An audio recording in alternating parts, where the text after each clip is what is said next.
Right, okay, I'm going to start again. Hello, and welcome to Asking for a Friend. My name's Louise, and this is my co-host Adam. Hi, Adam, how are you? Louise, I am very good, thank you. Just enjoying a relaxing weekend and looking forward to this podcast.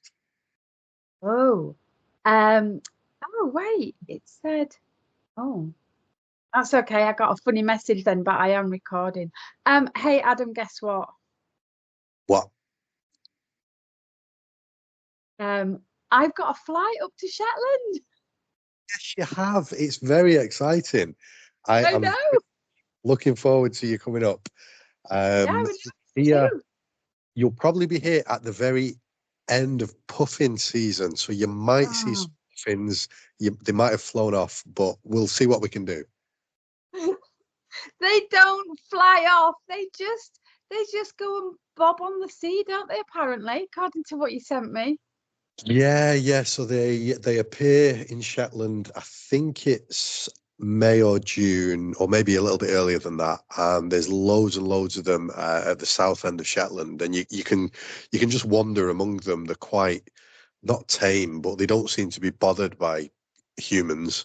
Um, and you can get some really good photos. And then August, early to mid-August, they start to take off and they go and spend the rest of the year somewhere else. So yeah, you're in with a 50-50 chance of seeing some puffins. I'm so excited. I'll take 50-50. That's very sweet though, that you can just wander among them like little tame little creatures. Yeah, Oh, they are.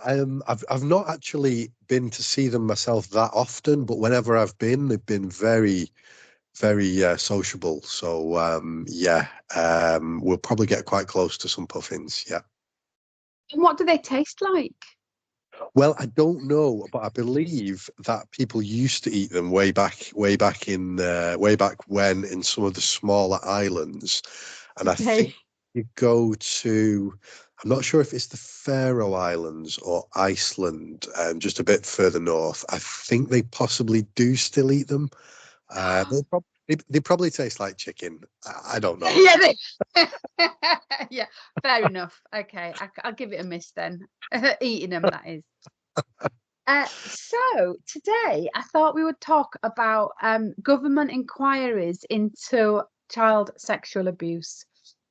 Because I just caught the back end of a thing on the radio a couple of weeks ago that said that there was an inquiry being set up in Ireland, and it just caught my attention because I thought, oh, I'd not heard of that. Anyway, it took quite a lot of digging to find out what it was. But you'll be thrilled to know, Adam, that I have actually done some work this week, Oh, and great. I've done some research, and I thought I would take us through a little history of the other inquiries that I was dimly aware of, and what sort of things have come out of them, and then lead up to discussing this new inquiry in Ireland, because um, some do involve witnesses and some don't. Okay. So, which countries are you aware of that have had inquiries into child sexual abuse, Adam? So for me, the big one that got my attention was the Australia Royal Commission. So Yes. for any listeners that haven't heard of that, there's a lot of material online. There's a lot of videos from the actual courtroom on YouTube.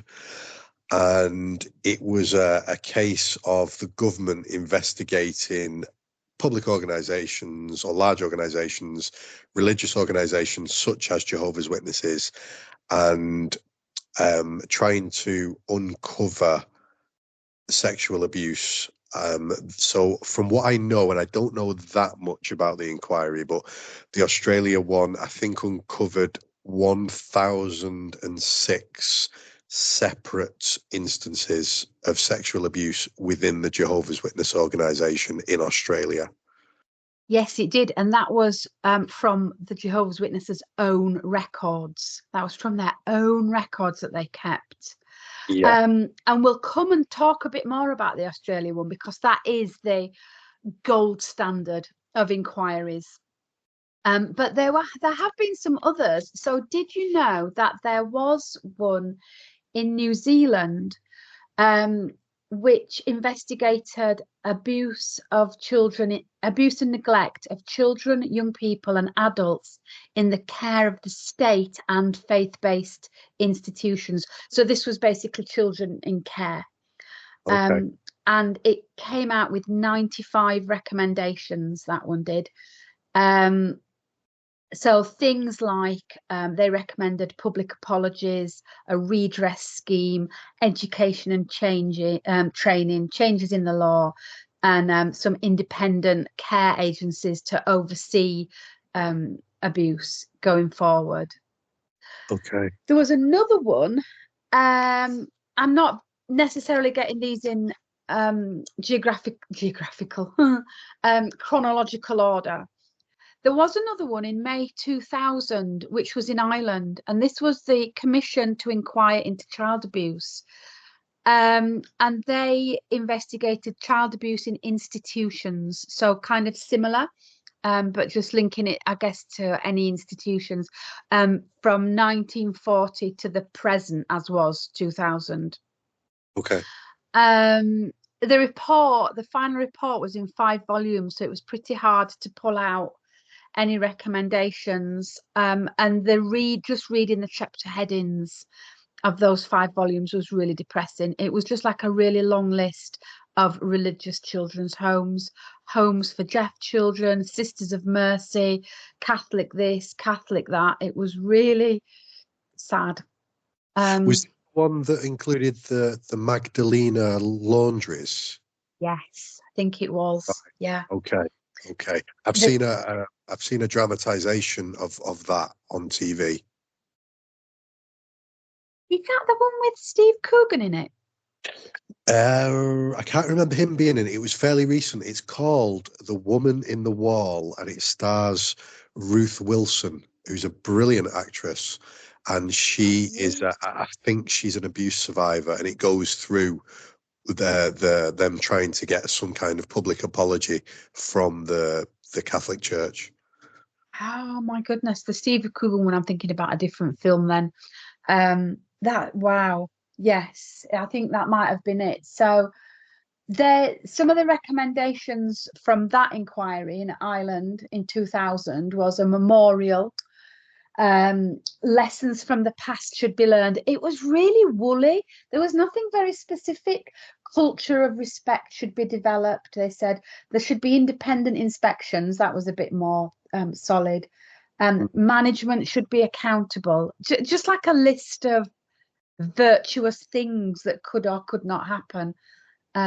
Children should be able to communicate their concerns without fear, and full records should be maintained. There were others, but it felt very, yeah, Felt not very. Sorry, go ahead. did it feel quite vague and woolly? Yeah, it did. Yeah. And did it It did. include? Did the investigation include Jehovah's Witnesses? No, I don't think it did Right. because it was only children that were living in institutions. Okay. So children's homes, homes for the deaf, residential places. Okay. So then there was another inquiry. I'm flipping backwards and forwards on my notes. Right, there's a Scottish one, and that is ongoing. Scottish Child Abuse Inquiry, SCAI. It was set up in October 2015. The terms of reference were revised a little bit in November 16 and then again in June 2018. The terms, the scope is that they're investigating the abuse of children in care between 1930 and 2014. It specifically excludes children living with their own families or children attending faith-based organisations on a day-to-day basis. So as you can imagine, that has been criticised somewhat. People have called for its remit to be extended. And you can submit stories to that inquiry that is ongoing. Um, all I would say about that is maybe if there were enough people that submitted stories outside the remit, that they might widen the remit. But at the minute, they're just looking at children in care, which again kind of excludes people living in their own families, but that are being abused within institutions. Okay. Now, I wonder the dates you've given for that. You said that started in 2015, was it? Yeah. That seems to coincide in my head with the dates for the England and Wales investigation.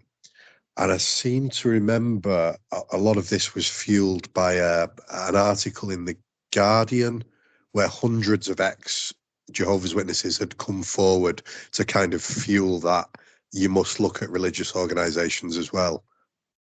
Right. So, yes, we come on to the UK one, ICSA, the Independent Inquiry into Child Sexual Abuse.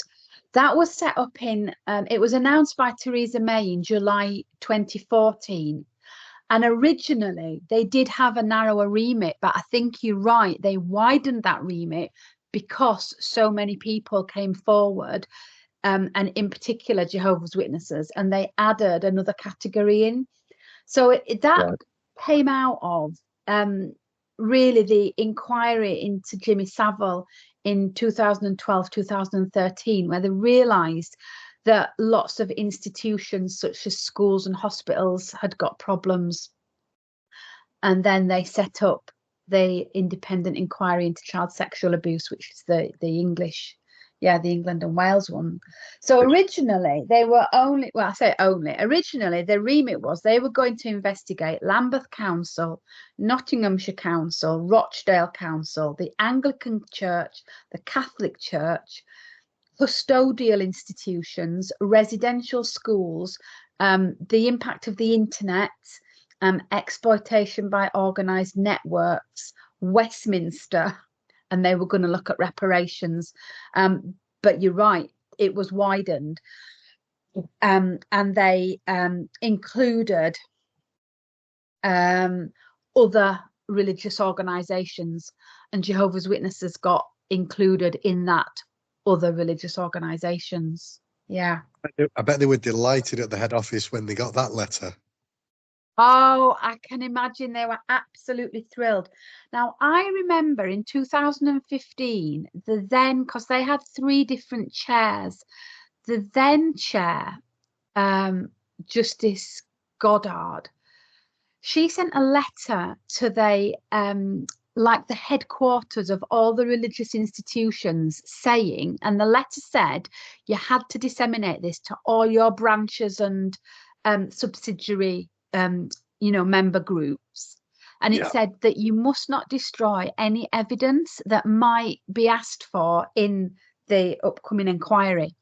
And that was in July 2015. And in the might have been November, December 2015, Watchtower organisation issued its annual normal letter that it issued to every congregation every year saying destroy, and then it gave a list of things to be destroyed, and within that list would have been potentially things that Justice Goddard had told them not to destroy in the July of that year. So I remember vaguely, I tried to set up a campaign where I got people to get a copy of the two letters from Justice Goddard and from the Watchtower and write to their body of elders and say, you may not be aware, because you won't have been told by Bethel headquarters, that you have been asked by Justice Goddard not to destroy documents, and here's the letter.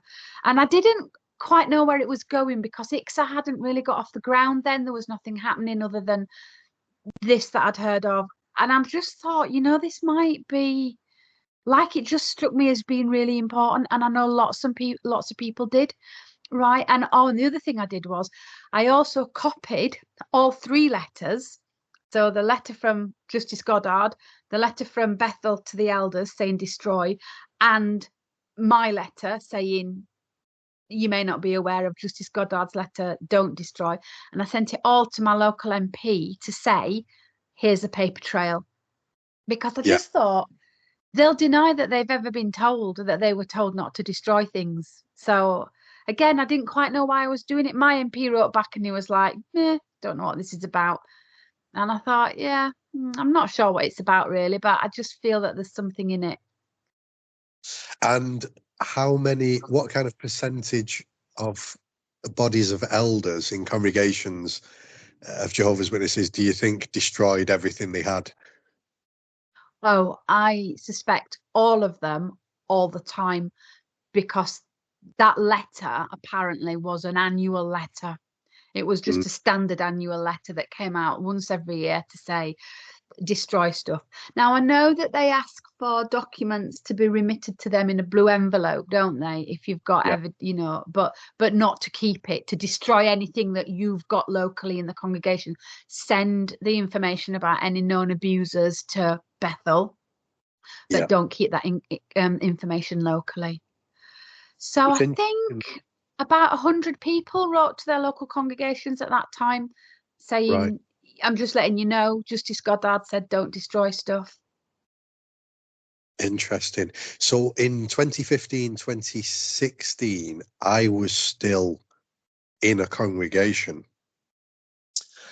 And although I wasn't an elder and I didn't see any letters instructing destruction of documents, I Mm. did have a conversation with one elder who said to me that he had been instructed to destroy all personal notes made during judicial meetings. Wow. Yeah.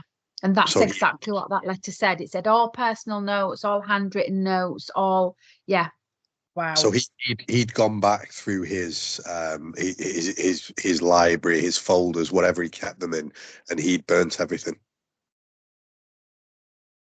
Oh, Yeah, that's so really interesting, isn't it? Wow.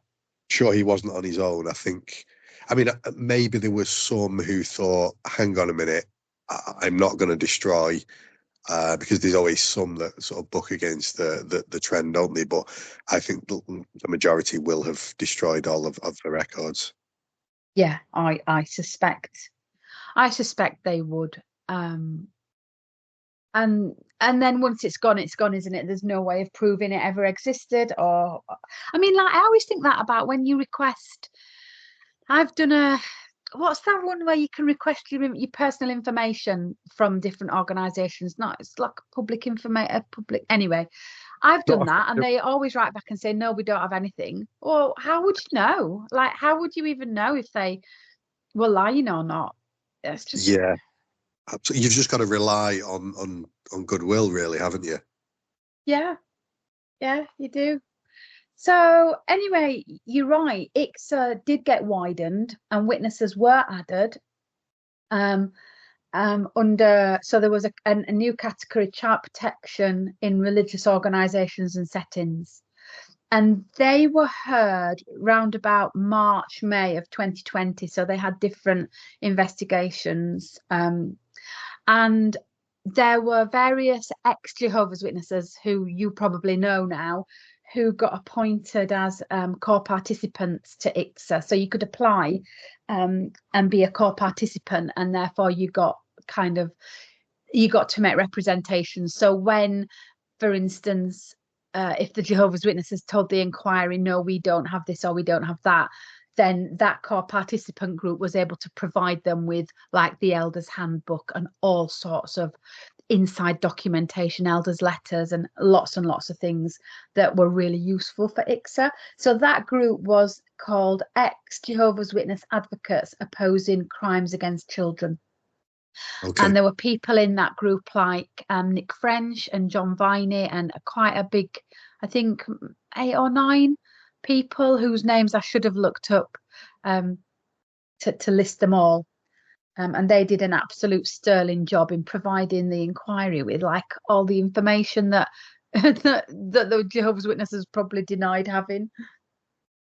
I see. So out of that inquiry came a recommendation. I think there were 20 recommendations. One of them was that there be mandatory reporting, and another was that there be a redress scheme. And they recommended those two as a matter of urgency. And the previous government, those recommendations that was made on the 16th of, oh no, sorry, no, it wasn't. There were 20 recommendations, and the previous government didn't do anything about it. But the current government issued a statement on the 16th of Jan 2025. That was my little note to myself, saying that they have accepted all 20 recommendations and that they're going to write, I think, soon in the next couple of months to say how they're going to enact those recommendations. So that's quite interesting. Yeah, absolutely. The issue with mandatory reporting. So here's the thing. When ICSA was going on, or when it started, like, like 10 years ago now, I was and still am a teacher. I honestly thought, as did many MPs, that there was already mandatory reporting that say, Yeah. like, if you were a teacher, that you had to, and a child disclosed something to you, that you had to report it. And I was told really clearly by someone, no, there is not mandatory reporting. So typically what would happen is my school could probably sack me for not reporting it, but that would be the school rules. I wouldn't have broken any laws by not reporting a child abuse case. And that's the nub of it, that you hadn't broken any laws, that you could not report on, and you've not done anything wrong. So there might be internal discipline from your organisation who has higher standards than the law, but there is still no law on that. Yeah. Okay. So the problem with mandatory reporting is this: who do you pull into that? So you talk about people who work with children, but the Jehovah's Witnesses have always maintained that they don't do any like specific work with children, like Sunday schools or any particular child teaching. Now, we know that children are left alone with witnesses a lot, but they say that that's not like part of the thing. That's just what people do privately. So they're trying to say exempt us because we're not like the Catholic Church, for example, or other organizations. Yeah, they're saying we don't have Sunday schools, we don't have children's clubs, we don't do any things with children, and therefore exempt us. The other thing is, of course, what penalty do you put on it? Because if you made it a criminal penalty not to report, you could end up with the person who hasn't reported getting a higher penalty than the person who's actually perpetrated the abuse. Yeah. Because of various, because there might not be enough evidence against that person who's done the abuse, or so it's going to have to be crafted quite carefully. And I know there are organisations that have worked with the government for a long time, carefully drafting proposed legislation, from years back to try and overcome those problems. So I think they would make it a civil penalty not to report, so that it doesn't have a bigger penalty than the person actually doing the abuse, it was obviously a criminal penalty. Yeah, that makes sense. Yeah. So the other, obviously, huge inquiry, the gold standard, the one that put the biggest amount of money and had the widest remit, was the Australian Royal Commission into child sexual abuse. We always call it the ARC, but I've had it pointed out to me by Australians that there are lots of Australian Royal Commissions, just like our government inquiries. They inquire into lots of different things. So, but this was the largest Royal Commission in Australian history, probably by money, by staffing, by scope. Yeah. So tell me about your knowledge of the ARC. Well, I was just going to say that this is, and probably still is, the big one that for someone who leaves Jehovah's Witnesses, that's probably the first one they will come across, just because, like you've said, there's so much information out there about it, and it was quite high profile as well. It was the first time I'd ever watched something online where I saw the whole process. I saw the witnesses being called. and the defendants from the organisation being called. So yeah, very, very, very high profile. And wasn't it amazing, the lawyers that were used to cross-examine the witnesses who were called, and weren't they thorough and knowledgeable and respectful? It was quite incredible to watch a man called Angus Stewart. If anyone has not seen this man in action, go and watch him at the Australian Royal Commission, because he was just incredible. He had such a knowledge of how the Jehovah's Witness organisation worked. And when he called upon governing body members, the one that sticks in my mind is Jeffrey Jackson. Yeah, yeah. When he called upon Jeffrey Jackson to give his evidence, he wasn't taking any nonsense, to put it succinctly. He tried to get the truth out of him, even though it was very, very difficult. And Jeffrey Jackson was very obstructive. So that's what sticks in my mind about it. Yeah, and I had the privilege of interviewing Angus Stewart on a previous iteration of my podcast, and I had to work really hard not to be a complete slobbering sycophant because the man was just wonderful. He was so clear in his thinking. He was so respectful. He never got frustrated. He never got pushy or um, passive aggressive. He was just really good. He was so good. And you could tell that he had a moral imperative, that he really valued truth and honesty, and he had a lot of empathy for the victims. He would ask quite insightful questions about, how do you think this child would feel sitting in front of three men, for instance. He really tried to bring it home to the people he was interviewing, didn't he? Yes, yeah, he was excellent. He had that human touch. It wasn't just about what are the laws and the rules of this organization. It was, how does that affect a 10-year-old child in the organization? How does it affect someone whose parents are perhaps in the congregation and teaching this child the ways of the religion? So he kind of almost got into the mind of how the child would see it as well, which I thought was really skillful. He was great, wasn't he? And of course, so they interviewed various people going up the chain of command in Bethel, and the argumentation was going round in a loop, wasn't it? That they were all blaming the shunning and the two witness rule and the disfellowshipping. They were kind of saying, oh well, no, we never said that. And they were saying, well, where did this go? Oh well, there's a writing committee, so he interview somebody from the writing committee, and they say, oh no, well, we never said that. That was and it ended up going round in a loop where there were, I think, two or three people blaming each other and all saying it was them, it was them, it was them. It was really impossible to pin down. Like nobody'd ever said anything. Nothing was ever written by a human being, basically. Everything that was written in any publication is by a writing committee, and nobody knew who'd written it. So it just came out of the ether, out of nowhere. And I think that was the tactic that the Jehovah's Witnesses employed, was to try and use up his energy, tire him out, put him off the scent.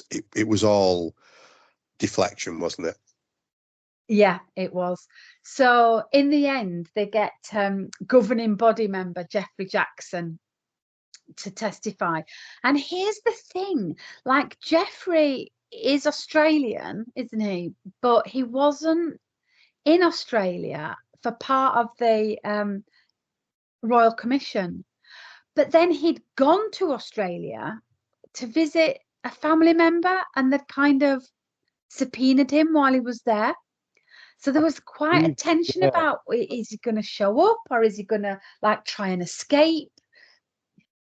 I believe they were trying to track him down for a little while to get him to appear. And I think it was just by coincidence that he was, I think I'm right in saying, attending his father's funeral.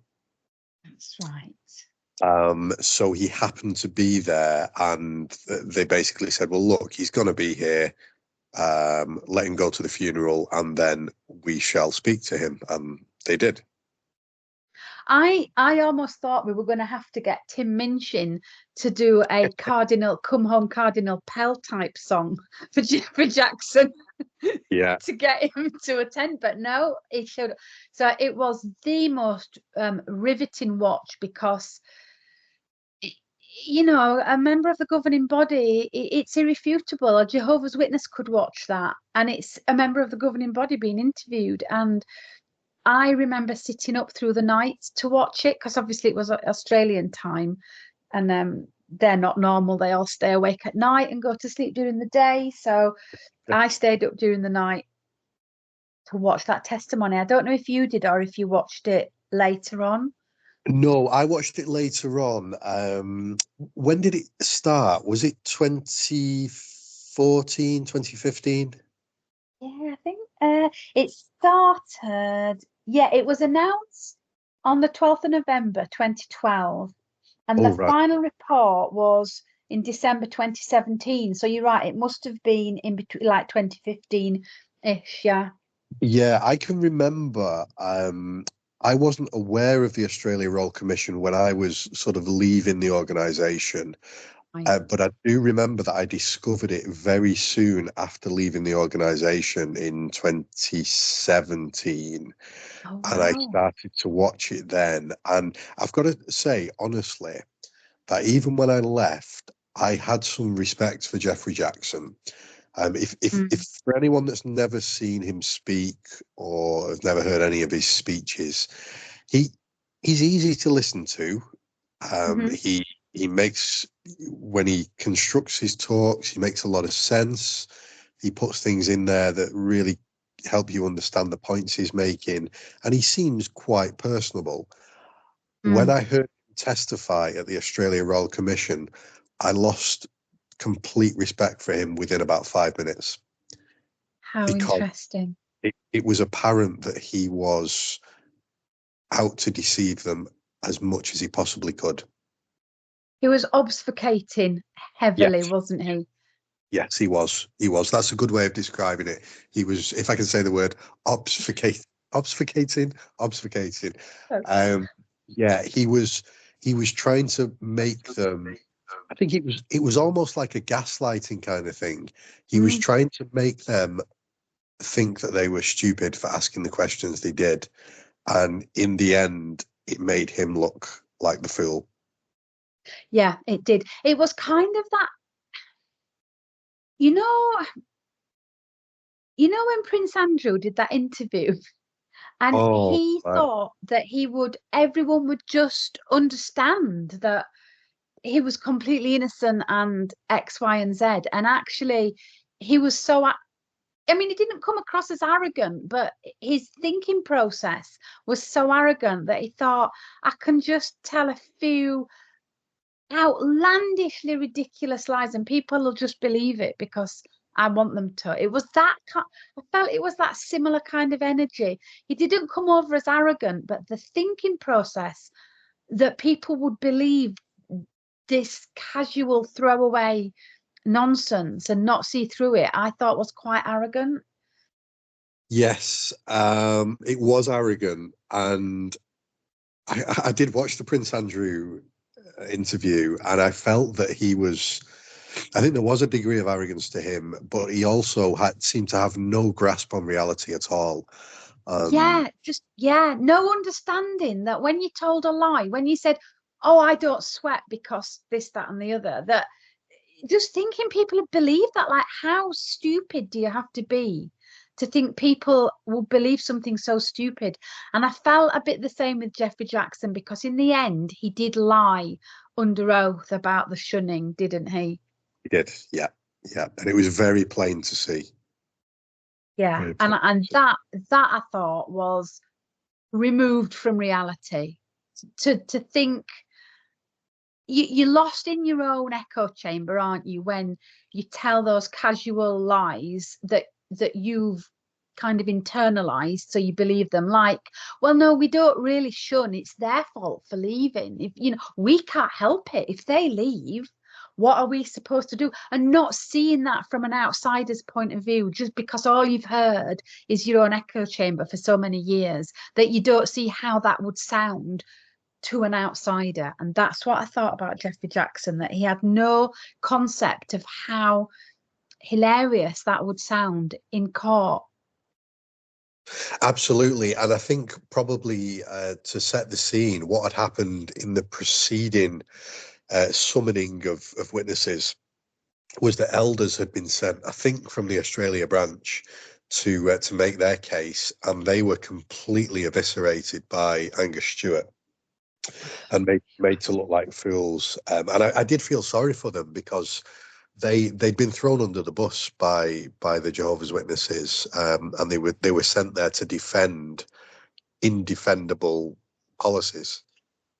I was There was just about to use that exact same phrase. They were put up front to defend what was not defensible, and it was so embarrassing. And I don't know about you, but there were some that I took a violent dislike to because I felt that they were slimy and unpleasant. And there was one elder I could see was really genuine, and I really liked him a lot, and I just felt overwhelming empathy and sadness for him, that he was trying to tie himself into a pretzel telling yeah. these lies that he knew were lies, and he couldn't get them to hang together. I wonder if that was the same. The one that sticks in my mind with these elders was when Angus Stewart asked them if the elders knew that there was someone who had abused children in the past in the congregation, why didn't they tell others about him so that they could safeguard their children? And I think the elder explained that that wasn't their policy, but we try to protect the community as much as possible. And he said something like, "Well, who in the community do you inform?" And the elder had to say, "Well, we don't inform anyone." And he said, "Well, how is that protecting anyone? It's just allowing this abuser to carry on working Yeah, in the shadows." yeah, So I remember that. Yeah, it was highly embarrassing for the organisation. it was. And the upshot was, as you said, there were 1,006 cases that had been reported to the commission because they'd asked the Australian Bethel to provide all their documentation, and those 1,006 cases had come out of the Bethel documentation that they provided to the commission, which I just find astounding to start with. But the implications of that is that there were 3,018 elders, let's assume, three elders who had knowledge of each case. So what they said was that, well, we don't have a policy of not reporting, but these just people obviously just chose not to report. So there were 3,018 elders who every single one of them individually and separately in their heart just decided that this case wasn't worth reporting, every single one of them. Yeah. So there's obviously a pattern that was recognised there, wasn't there?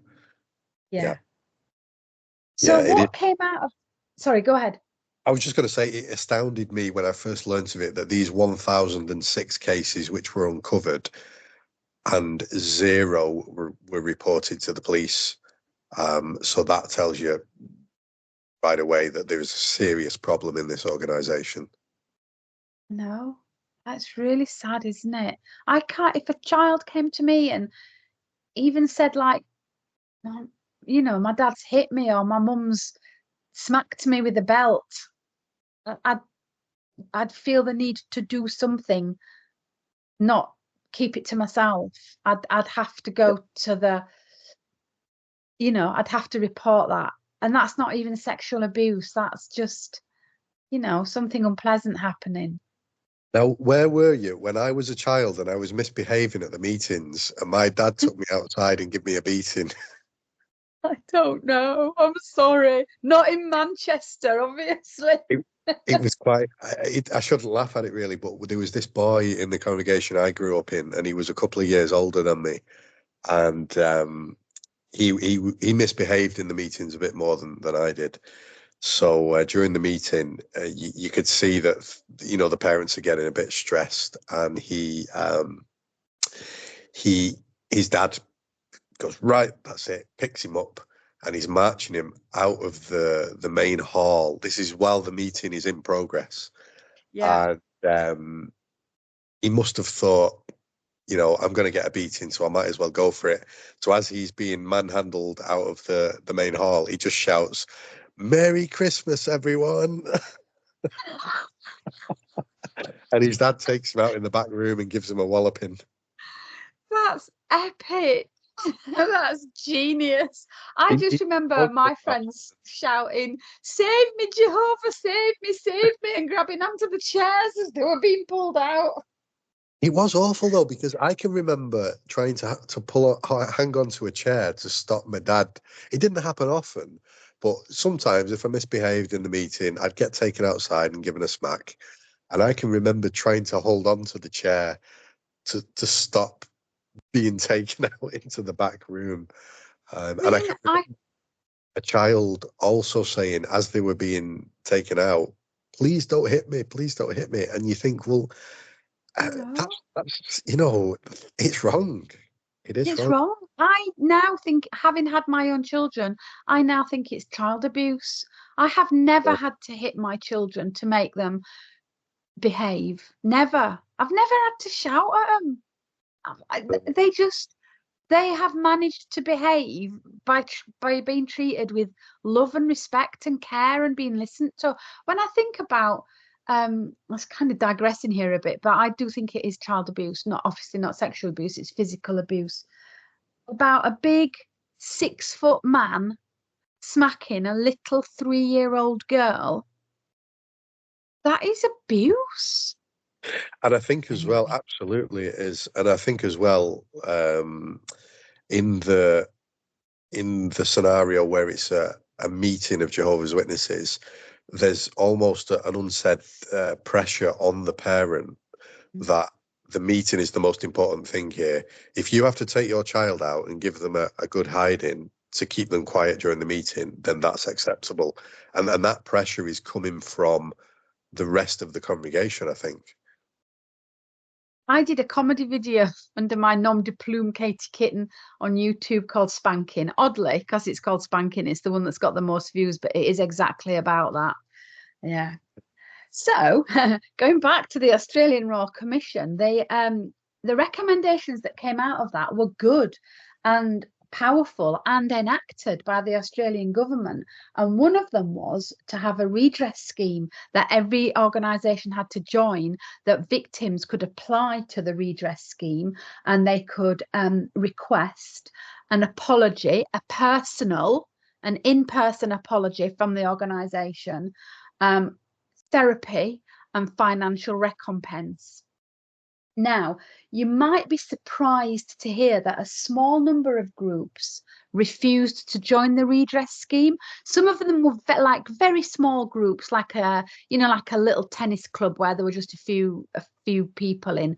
But one of them was the Jehovah's Witnesses. They Surprise. refused. Yeah, Kelsey Priest. So after a year or so, the Australian government they said, well, if you don't join, we're going to publish a list of names and name and shame you. So then a few more groups joined. So it was whittled down to a very small number of refusers, like a handful, of which Jehovah's Witnesses was still among the refusers.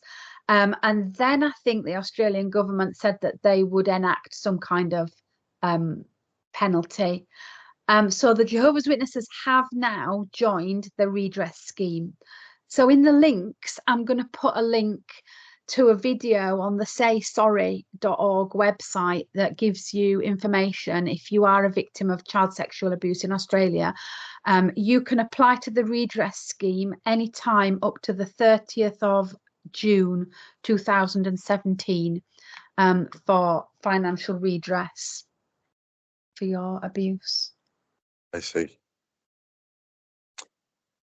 Wow. Which brings us to the purpose of the whole podcast, which is this Irish inquiry. So again, like why I was confused was because they had one in 2000 with all these woolly recommendations. So there's been another investigation set up, and I will put links to all of these investigations.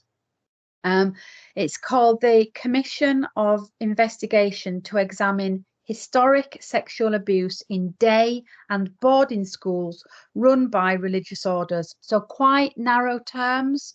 Hmm. Um, but I have been told by Lara that she made application to one of the inquiries when they had narrow terms, and because so many witnesses also put in submissions, that the remit changed and was widened to include Jehovah's Witnesses. So what I would say with this Irish one is, again, I'll put a link. I think you can submit stories. Even if you don't fit the remit, maybe go ahead and submit, because if enough people, if they get enough evidence, they Yeah. might well widen the terms. Yeah, absolutely worthwhile. Very, very worthwhile doing. Yeah. So that was kind of a romp through all the inquiries that we've had in other countries. And you know, I get it's difficult, isn't it? Because it's almost like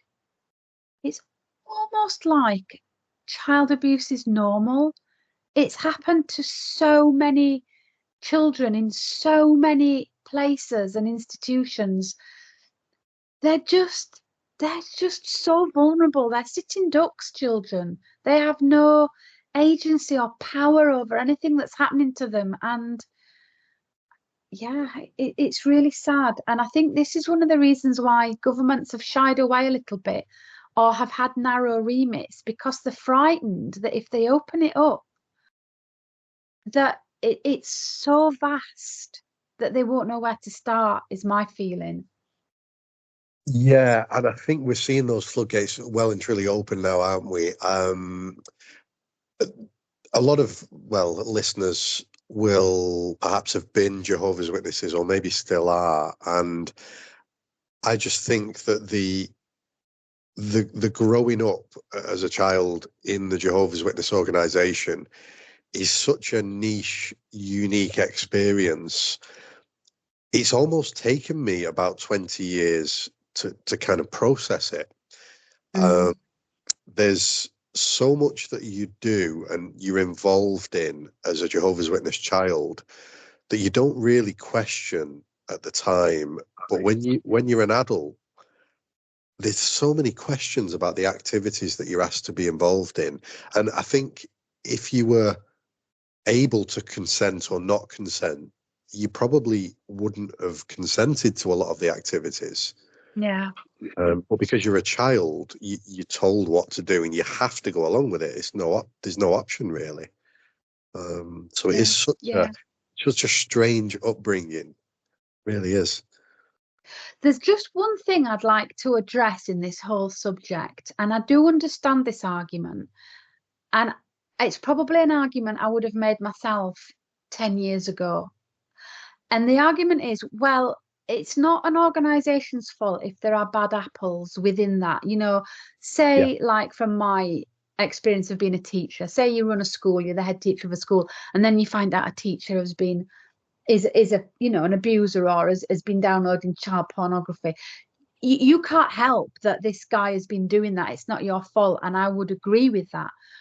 What is your fault is this: if you're the head teacher and you say to all the teachers in the school, if any of you go to the press or tell any of the parents or say anything at all about this person, I will sack you and nobody will be allowed to speak to you again. That is your fault. Whereas if you say, oh, what else is your fault? Is if you say, oh well, we're going to investigate this just in school. We'll let him carry on teaching. We'll just have a little investigation. We'll interview a few people and we'll see what we decide. That also is your fault because that's not your job.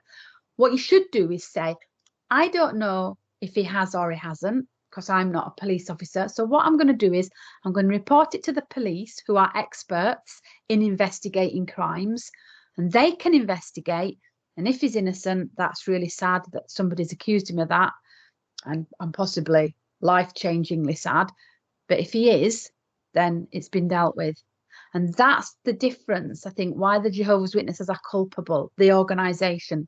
Yes, they're not culpable for discovering that somebody within their ranks has been a secret abuser.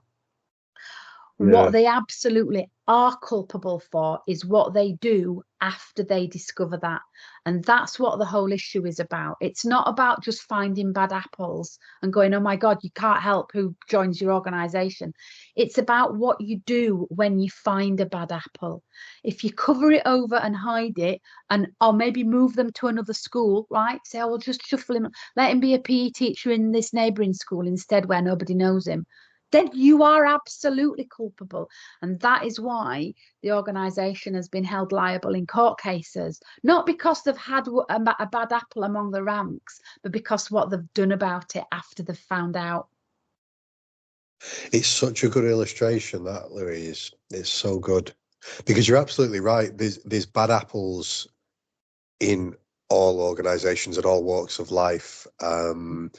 It's what they do. It's what the organization does from that point on. So as I understand it, maybe you can correct me here, but as I understand it in the UK, when the investigations were starting, the Watchtower Bible and Tract Society of Britain tried to block the investigation for about 2 or 3 years.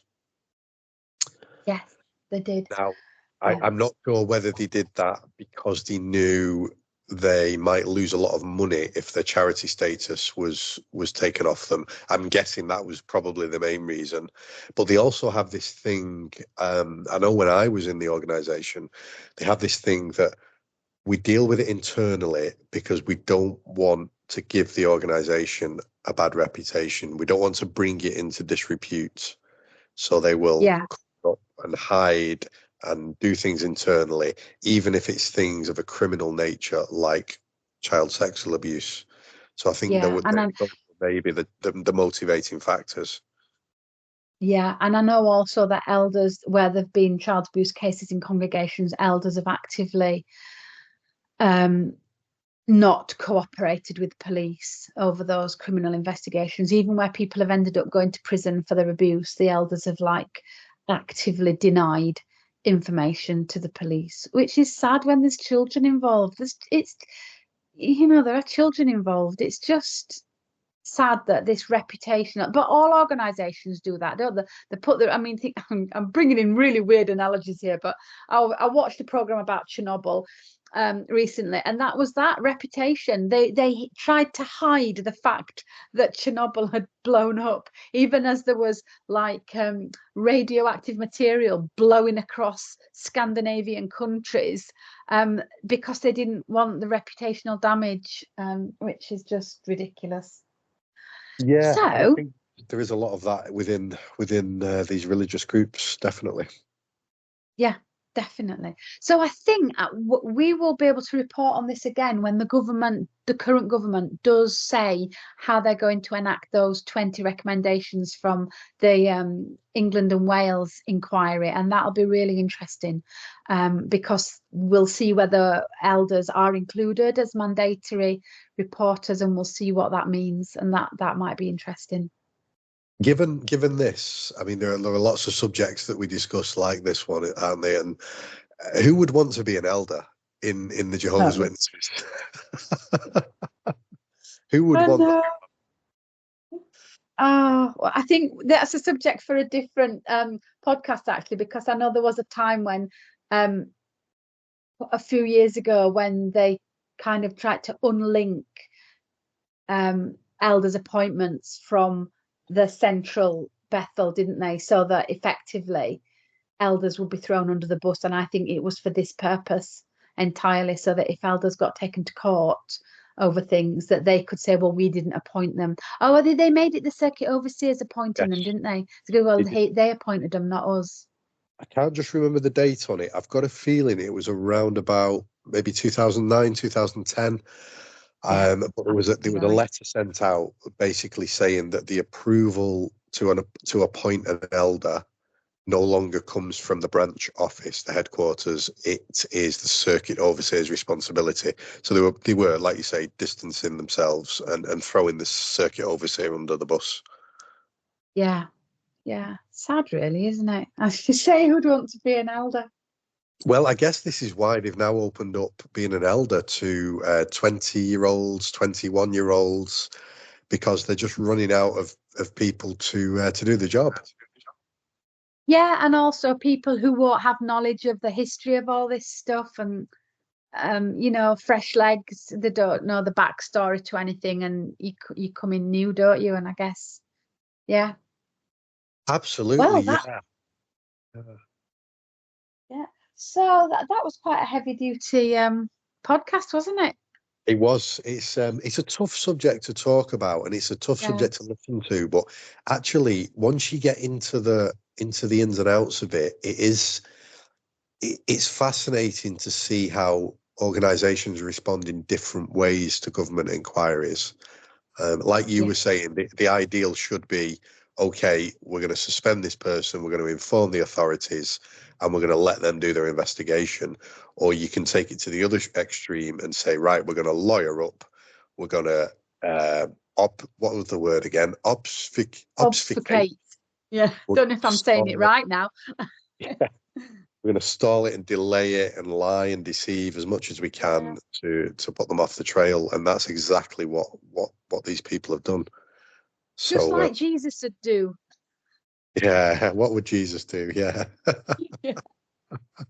So I will put links to all of those inquiries and how people can get in touch with them. And in the case of the Australian inquiry, how people can make an application to the redress scheme as well. Excellent. I wonder if could we put a link in the show notes to the Australia Royal Commission videos? Yes, I will try. Yeah, I'll try and look those up and get that in because they are so good to watch. Yeah. And especially if anyone gets to see the Jeffrey Jackson show, it is recommended. Um, Absolutely. yeah. Absolutely. Cool. Well, thank you very much, Adam, for the one podcast where I actually did a little bit of work.